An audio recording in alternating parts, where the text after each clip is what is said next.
Welcome to episode 5 of It's Been a Year podcast. My name is Claire and I'm a young widow after losing my beautiful husband just over a year ago. This episode will finally get round to covering all the admin I had to do whilst trying to grieve, keep my life together, bring up my daughter in the absolute darkest time of my life. So thank you for listening or continuing to listen. I really do appreciate it, and I hope it gives you some understanding about the things that you are thrown into when something tragic like this happens. Hello, and I guess this is episode 5 of It's Been a Year podcast, and I'm finally going to cover the admin, the death admin of when your spouse passes away. So I'd not really had enough time or chance to write down myself everything. So I went to my trusty PA. That's ChatGPT. ChatGPT is very much in my life now, literally for everything from advice on just how to get through the day to helping me design a podcast logo to, right, what do I want to do in the garden? Here's a picture, design it for me. It's actually amazing. I love it. So I've asked it for a little bit of help on this one. And just to get right into it, its intro idea, which I love and I'm going to keep. So here we go. No one tells you how much paperwork there is when someone dies. It's like the world expects you to be both grieving and an accountant at the same time. True. Today, I'm talking through my practical steps I had to take to close my husband's life down. Still awful when I have to say that. Everything from bank accounts to headstones, the death admin no one warns you about. Now, obviously, our funeral director was Paul's dad, who was obviously going to do the best job possible on this, above and beyond, and did, but also grieving, the family were grieving. It's incredibly tough. But if you go through your own funeral director, they do have a lot of advice. So, just make sure you're asking them the right questions, and, they're great. They're there to help. So number 1, the immediate paperwork. So within the first few days, so you have to register the death within 5 days in England and Wales. 5 days. You're still thinking, what the hell is my life? What's gone on? I don't believe it. Is this real? And then you have to go down to the town hall and tell somebody that it's real and, have death certificates made. So you can order copies of these. They're £11 each, and I remember panicking, thinking I'm going to have to send it out to so many places. So I got 10. And then most of which I just had to sort of scan and send over on email anyway, so I didn't actually have to send. There was a couple of occasions I had to send the actual certificate out, and they always sent it back. But I did get a few copies of that. So you need to tell the registrar who you'll need certificates for, banks, pensions, insurance, etc. So she said to me, do you want me to do a tell us once? Which means that obviously we tell them, and they do the certificate, and then a government service, which is them, obviously, they automatically notify the DVLA, the Passport Office, HMRC, DWP for benefits and tax, etc., and the local council.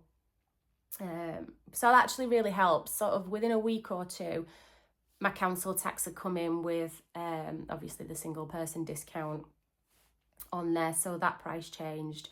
The DVLA sent a letter just taking him off those things, which then confused me of what to do with the car, because I think at that point it was still in his name, but I guess wasn't. So did it not have a name on it for a while? Well, I wasn't driving it anyway, so you really need to sort that out. It took me a few months before I actually got round to doing that. After my neighbours were like, Claire, you need to sort the car out. Like you need to change it over to your name. It needs to be driven. You know, so they kind of pushed me to do that, which was great. I needed to do it. Yeah, so those kinds of letters come in, which is awful, because they're basically saying, well, he doesn't exist anymore, so, you know, his name's off everything. With the house, we had a joint mortgage, so, and all our accounts were with the same bank as well, so that was arranged, that the house came over to my name. And then I'd in the last sort of year or so, I've been trying to teach myself investment. I was conscious that I needed to start investing some money for the future, for, you know, retirement, and, you know, something for Charlotte as well. So I was, you know, I had a couple of books on, you know, FTSE 100 and all the rest of it, stocks and shares and bonds and just investing and that kind of thing. I'd not got around to doing it yet. My plan was to save throughout the year, study all year, and then make a decision and place this money where it needed to go. Anyway, I not got around to that. But however, when the house was changed over to my name, as soon as I could, I paid the house off.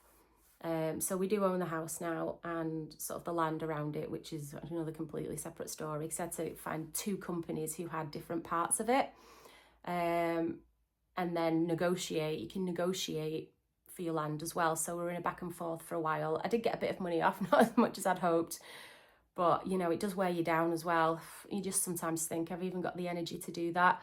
But, you know, you're fighting for what's yours, and I'm fighting for Charlotte. You know, I say this is her house now, I just live here. I was conscious that I needed a setup in case anything happens to me. You know, when someone passes so close to you, for me, I just felt like, almost like I didn't exist as well, like he'd gone, you know, a big part of me had gone. And so everything now I felt like was Charlotte. I need to get her covered. If anything happens to me, she needs the house, she needs this, she needs that. I want a setup, you know, so she's just good to go, if, you know, for whoever takes her on. Ugh, horrible to think about, really, but it happens, doesn't it? And you just never know. I know that more than anyone. You know, and I was just conscious that I want to do the right thing. I'm a person who generally wants to do the right thing anyway. I didn't realise I was so sensible, but there we are. You know, could have gone on a million gorgeous holidays, but no, I'm joking. It was so important to have us set up. There's no way I could have took on the house, all the payments, the cars and everything like that. I'd sort of worked part-time. Paul had, you know, the main sort of job and income that came into the house. So yeah, got that covered. So funeral and memorial arrangements. So once the registration is done, so then you use the death certificate to start funeral arrangements. Check if your spouse had a prepaid funeral plan. No, he didn't. But that was fine because we covered it anyway, the family. Life insurance, or like union or death in service benefits. Yes, we had life insurance that actually we'd got out for this house only a couple of years ago, luckily. And he also had life insurance from our last house that he'd just kept. So we had a couple of them, and then death in service saved my life. The CEO of his company was calling me, you know, direct to me, not through anyone else. He himself called, and I tell you what, that company, talk about company, like, they couldn't do enough for me. They were there for support. They talked me through everything. He had some shares. They didn't hold anything back. They were honest and wanted to give me as much as they could. So we had, I think it was like, you get like 3 years, I think it was, of his sort of annual wage.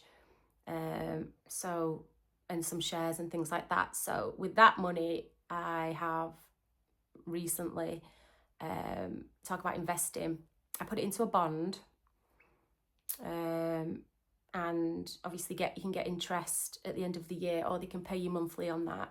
And because I'd left my job, just to take some time away, You know, there's no way I'm just going to sit here and not try and work at something or have something coming in.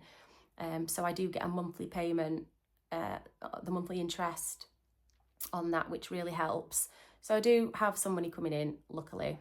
I think it's important to think about those things. Even if you just open, you know, a bond or something like that and just keep putting a bit of money away, you know, when you get older, it's only going to benefit you when you come to retire anyway, or your kids. Also, would have been daft to not open some ISAs. So I got an ISA, which is through the government. If you don't know already, you can put up to £20,000 in it a year. Every year you can put up to £20,000 in it, from 50 quid to the full amount, and then you gain interest on that, and then you just keep building it and building it. So I opened one for me, and I've opened one for Charlotte. She can't touch hers till she's 18, so I put a chunk in there, and I'm just going to keep putting bits in every year for her. So eventually, by the time she's 18, she should be able to have a nice deposit on her own home, or, you know, can put through university. I've got no other support. The money now that I'm putting away for her, for when she gets older and, you know, maybe goes to college, university, wants to buy a house, all those big life things that she wants to do, I should be able to say, sweetheart, do what you need to do. Mummy's been building this money for a long time, and here it is. Go for it. And so she's set up. I'm going to make sure that child is set up as much as she possibly can be. I mean, she deserves the world after what we've been through. But it's important for me to just, you know, like, live as normal as I can now, and just put everything away to just keep building that interest as much as I can without the government taking too much tax from us. So I guess that covers my investment sides as well. So yeah, with the funeral and memorial arrangements, so yeah, life insurance or death in service benefits, or a will stating burial or cremation wishes, and that's what you'll need the death certificate for. So you can also start sorting your music, readings, headstone choices, which obviously I worked in headstones, so I had my contact there. So it was easy enough for me to go back to them, and they understood, and we just discussed, you know, what the colour it was going to be, how it was going to look, the size, obviously the biggest size possible, which in a Manchester cemetery is the 3 foot up. And then you can have curbs that sort of come out from it. So our curbs, we actually put in the middle with some granite, and then we printed a football pitch on it as well. So he's forever in his own football ground, which looks really great, to be honest, and couldn't be more him. So it was easy enough for me to do that. The funeral director that you choose will offer you a headstone sort of memorial service as well. So that's easy enough to sort out with them. But you can go anywhere, you don't have to use them. You can go and get quotes, go around into shops, have a look at which ones you like, go online. You know, there might be one that someone had done in Germany or America, or, you know, you might find one local that you really like the look of. And the thing is, with a memorial, a headstone, you can design it and personalise it to whatever you want. So from when you order, it takes about 3 months or so to come, unless it's just a basic one that the memorial sort of company might have in stock. But if it's something a bit more intricate or personalised, like the design, that what they'll do is it'll come over from like India or China, and so that has to come over on a boat and shipping and things like that. So it can take a while to come in, and then probably another month or so for them to get all your details in, your inscription, because you want to think about that, any photos, and then they'll do that work at the stonemasonry. Right, so legal and financial side.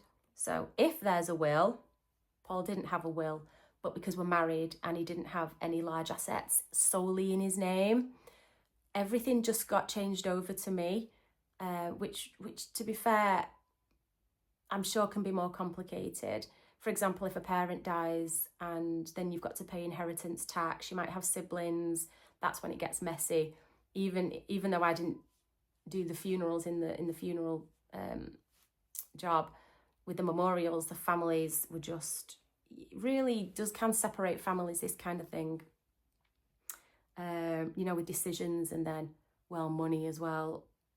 But yeah, so if there's a will, contact the executors, often you or a solicitor, and then they'll need to apply for probate, which is a grant of probate.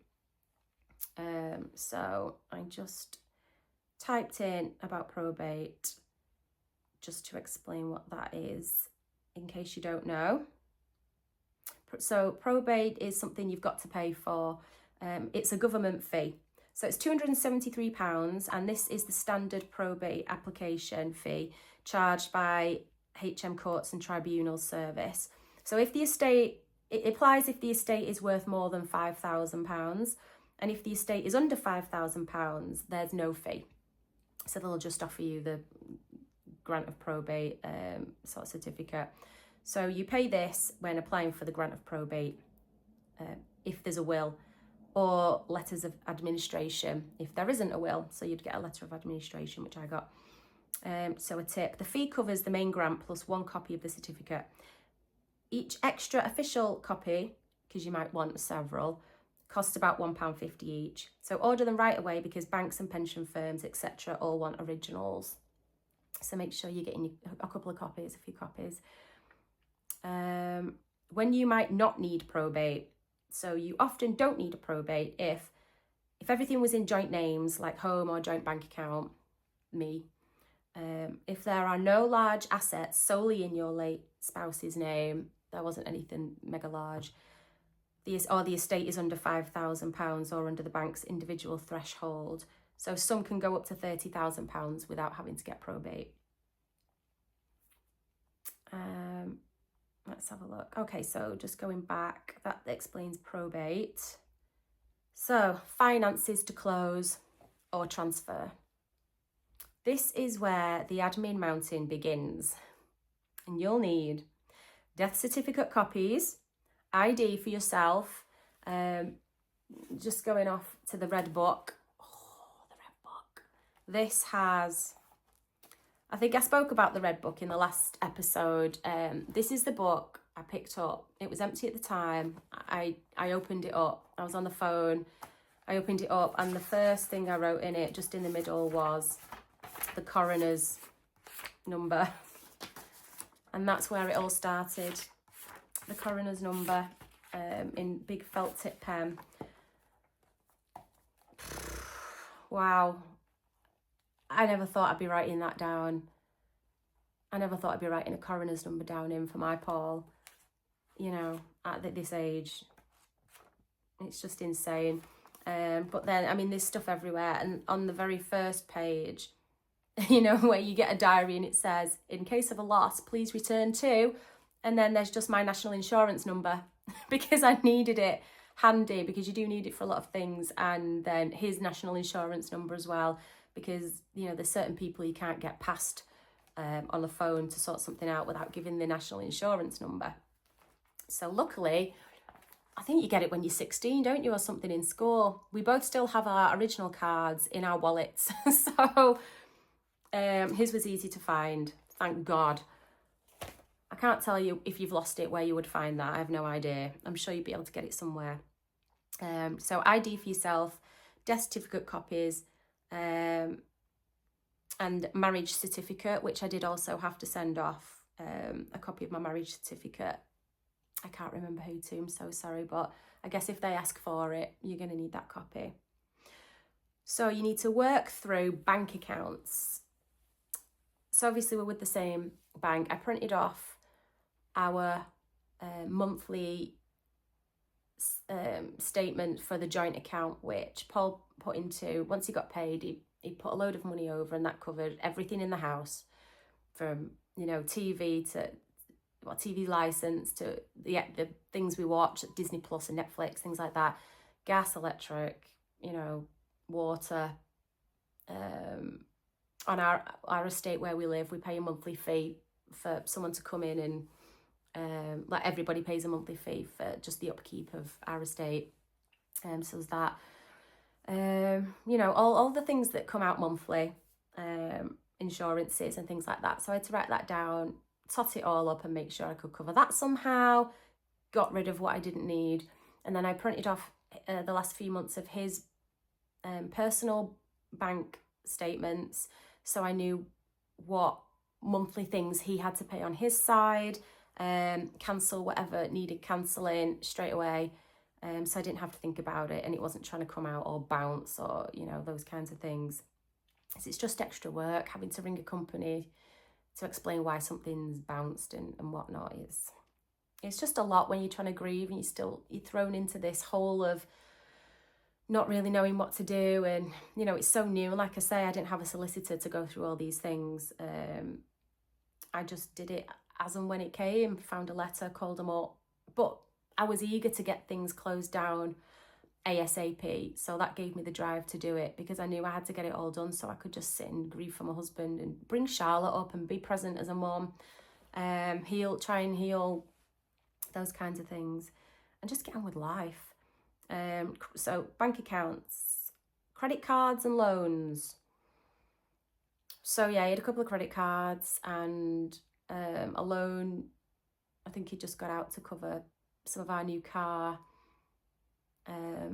So I had to sort of sort them out, and they were all lovely, lovely people. They all generally have a bereavement service, and they're so empathetic, and that's what you need and want as well.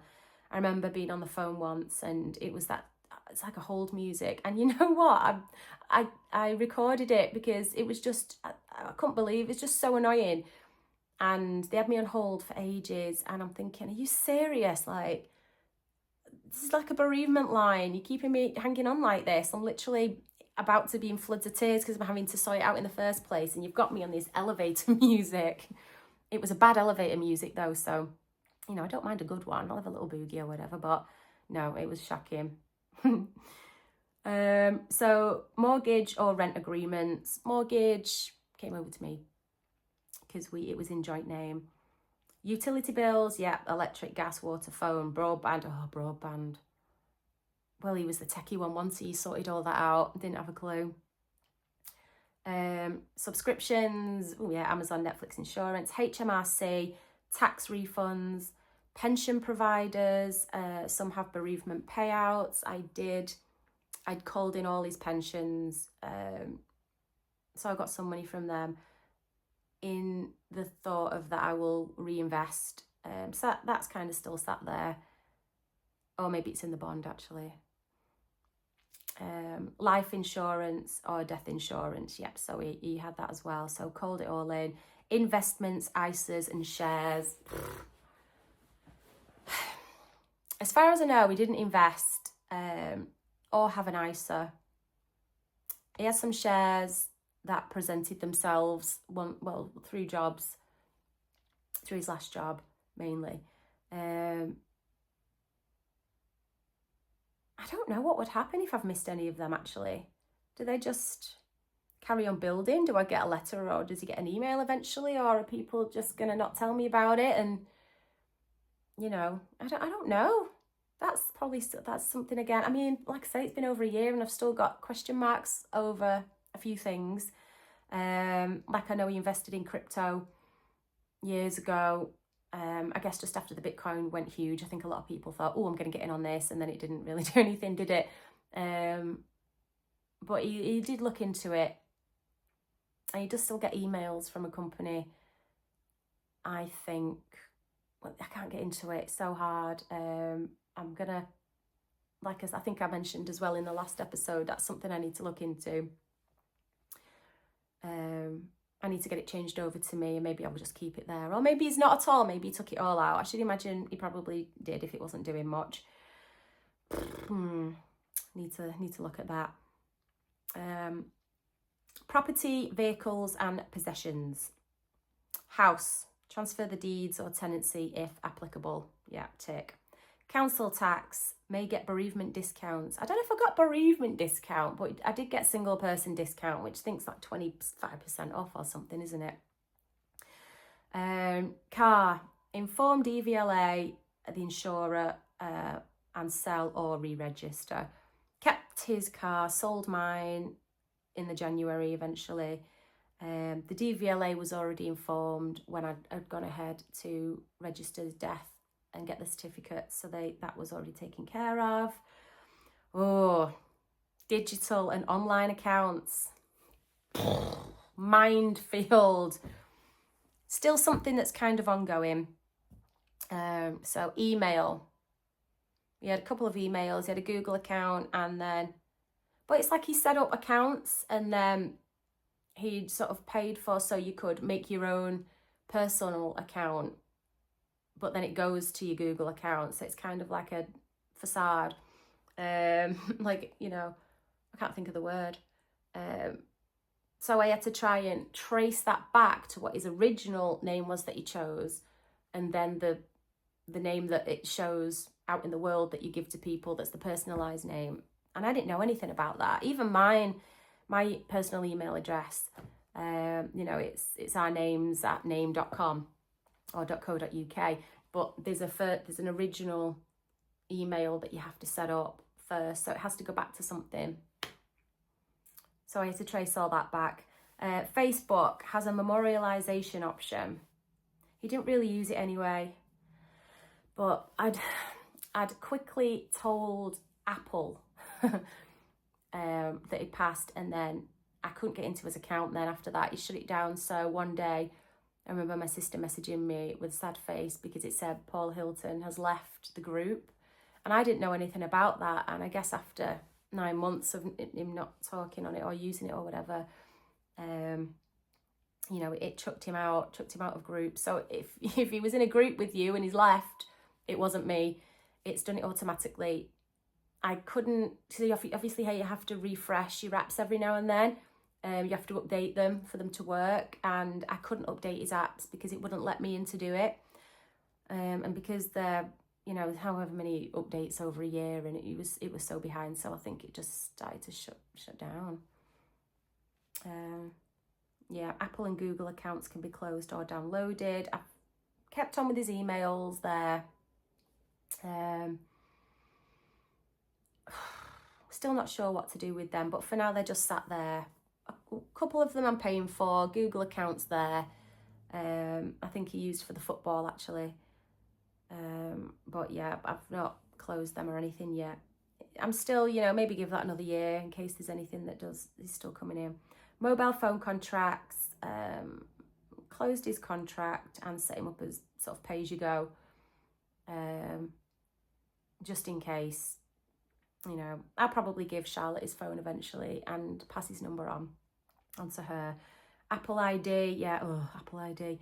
He had Charlotte's iPad that he'd set up for her, so when it came to buy things on there for her, it wasn't letting me do it. So I had I think that's why actually I shut his Apple down, so I'd said shut that down, try and change it. I think I eventually ended up putting her onto mine anyway.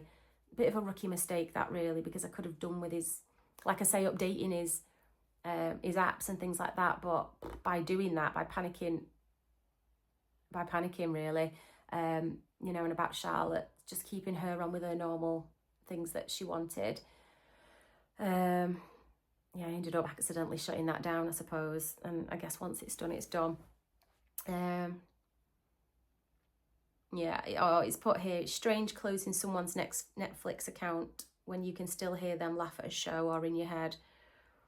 Yeah, that's true. There were so many series that the next series had come out, and it was ones we'd built up and watched together. And, you know, I just couldn't bring myself to watch it without him. I just can't. It's not the same. And now I have no idea how things end. But maybe one day I'll get back to it. Maybe the time will pass.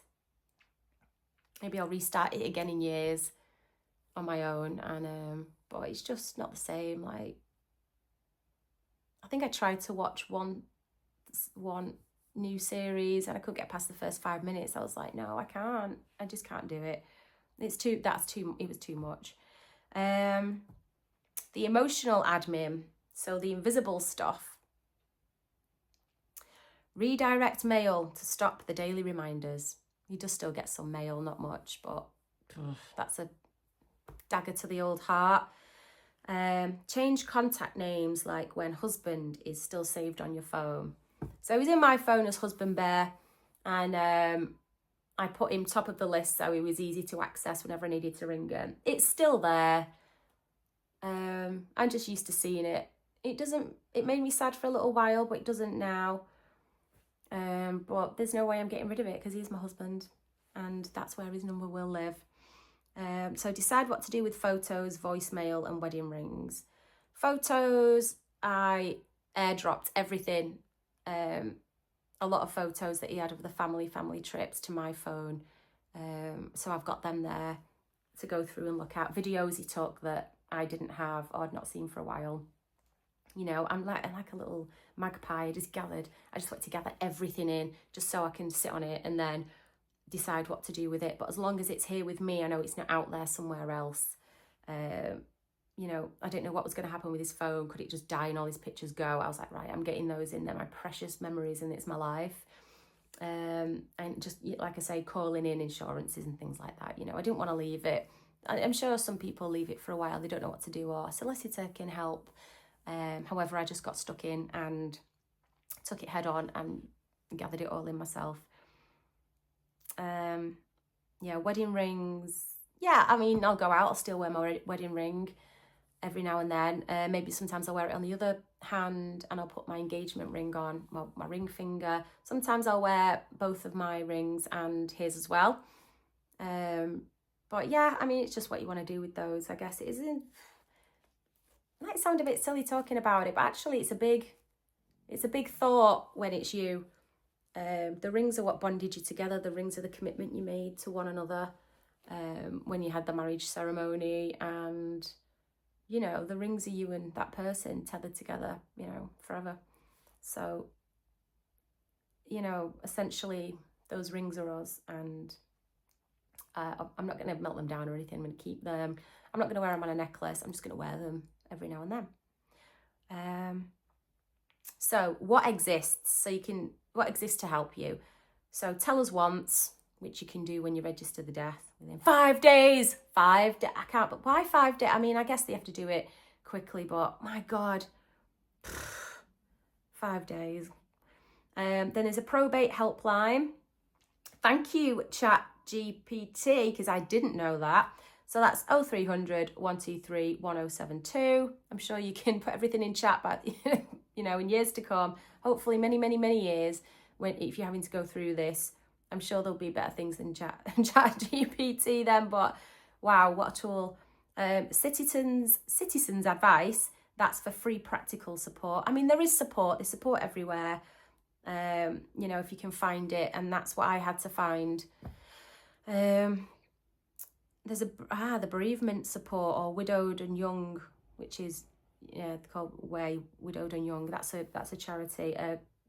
Bereavement support. So a couple of days after he passed away, we're all in our back room crying, you know, thinking what's just happened. My sister helped me to set up. Well, I didn't have any child support or anything, which I think I could have had previously, but you know, just to have some support and money coming in, because I didn't know at that point what was going to happen. You know, if I was going to lose the house, if all the bills were going to bounce, if the water and gas and everything would be on me. Like, I just didn't need it. So we set up we got the child support and then some benefits to come in, which I do still get now. And then there's something you get as a widow, like a bereavement thing. So they gave me they give you it's like £3,000 straight off, and then they pay you a monthly little income for a year and a half. So I've got probably a few months left of that, depending on how many children. Well, depending if you've got children, they give you a bit more. So for me, for the last sort of year, it's £350 for 18 months. So that really helps go towards anything for Charlie, a few of the house bills, you know, just day-to-day life. But that will stop. So I'm going to be that down at some point, which sucks. But, you know, they can't pay you forever, I suppose. And it's actually really useful and helpful and really nice to know that that's out there. But yeah, grief is heavy enough. Somehow the admin weighs more. if you're going to go through this, remember it's okay to take one letter, one phone call, and one tear at a time. You're not just closing accounts, you're closing chapters, and you know, it really does take strength. Okay, so just to, hopefully I've gone through everything you would need to go through. I've talked a little bit about, without getting into too much detail, what you can do and what helps out there, what supports out there, how things can work. And going through this red book, I had to write something for the funeral. I wasn't sure if I was gonna tell it myself yet, but here is what I had written down, and it's the first time I've read it since I wrote it, I think. So here we go. This was like my letter to him, and it would have been written then before the funeral, so probably just over a year ago, and maybe 3 or 4 weeks after he passed away.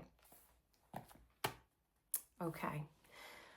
Dearest Paul, when we talked about how great it would be to tell our grandkids about how we were 2 years apart in the same primary school and high school, I didn't realise we were taking those words for granted. Even though we finally made it together in our mid to late 20s, you always said you would have always found me, and I believed you.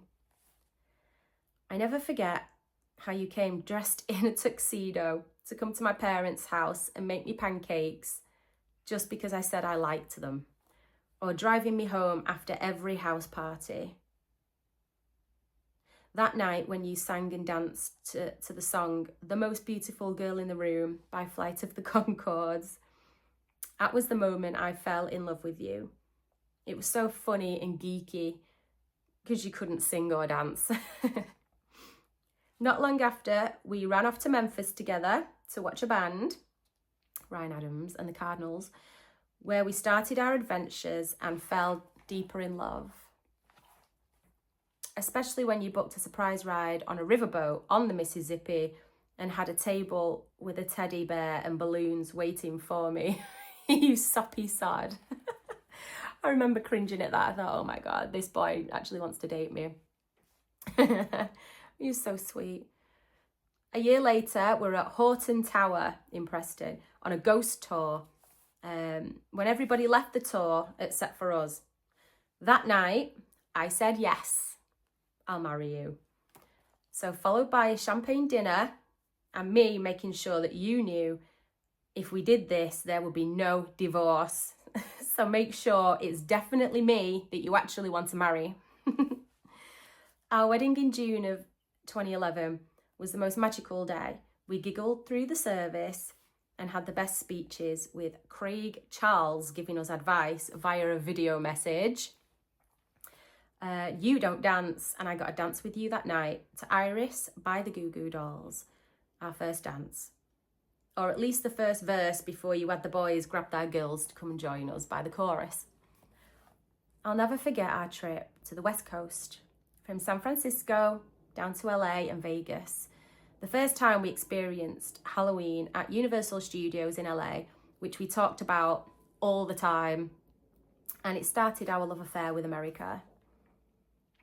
This year, you told me that flying into the Grand Canyon was a highlight in your life, and I'm so glad we got to experience these things together.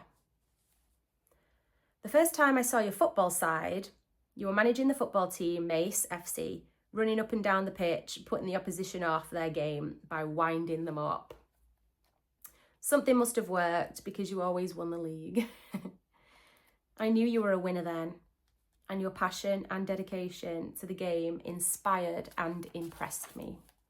When you went into Ratcliffe FC to try and bridge a gap between young players and a semi-pro team, and then came home one day saying Bernard, the current chairman, had wanted to step down, and he asked you to be the new chairman. See, he thought you could drive the club forward, had great ideas, and were passionate. I knew you were the man for the job and couldn't believe you actually wanted to think about it first. You went to think about it because he was already taking a lot on and he knew it would take more time, and eventually it did take a lot of his time, but he made such a difference. I always supported you as it was our life and we did it all together. Next minute you were buying a pasty van on eBay, designing the kits, changed the badge, You were writing the programs, designing the programs yourself. I know I actually picked them up for a time. And to kickstart the version you had for the club, or the vision, to kickstart the vision as well they had for the club. You really did think in terms of the future. You put in countless hours and after hours in to build it up, and even got voted into the league board, which was another proud moment for us as a family. You managed to get grants, 3G pitches built, expand the club with the girls team, incorporated the deaf team and the kids collaboration teams, and became a governor of the local Ratcliffe High School as well. And all on the side of a full-time job just to support us. You really are amazing. Whew. What will we all do without you? In 2018, our baby girl was born to complete our little family. I'll do my absolute best to bring her up to the best of my ability and to make sure you live on in our hearts every day. I promise to love you until death do us part, and I still love you. And I will always love you. I know by now you're on the board of heaven, so make sure everything is in order for when I get up there. I miss you. Your bear always. And then that's when we were playing Iris by the Goo Goo Dolls, which probably sent me under. So I'm happy that I covered the death admin. A lot of people were asking about it. They're interested in it and the processes, the steps, and those kinds of things you have to do in your worst moment, in your worst and darkest times. So go and grab the ones you love. Give them a call, take them out, have fun, make memories, take videos. Oh, give them the biggest cuddle. Hold them so tight. Kiss them all over the face and the head and in the nose. And appreciate those little moments. God, don't take them for granted. Don't. It's not worth it in the end. Just be happy. Be happy families. Thank you for listening to It's Been a Year podcast, episode 5, all about the admin. You know, if you're bored of me by now and no one listens to this, it's okay. Again, another morning I was tired. I didn't want to sit down and talk it over. I didn't quite know what I was going to say. But God, once you get me going, I don't stop, do I? And look at this now. It's getting into 45 minutes and I wanted to keep them to half an hour. So there we are. Take care.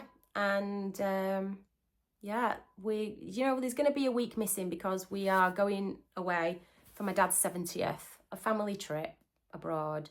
So we can all be together and, make those memories.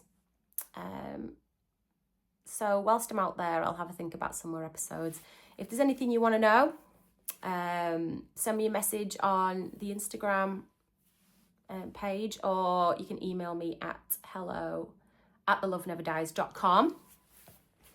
And, have a great week. Appreciate each other. If they're doing your head in, take a step back. Come back when you can. Cuddle them and have a nice night. All right. Take care, guys. Hi, my name is Charlotte and thank you for watching my mummy's video, and don't forget to like and subscribe.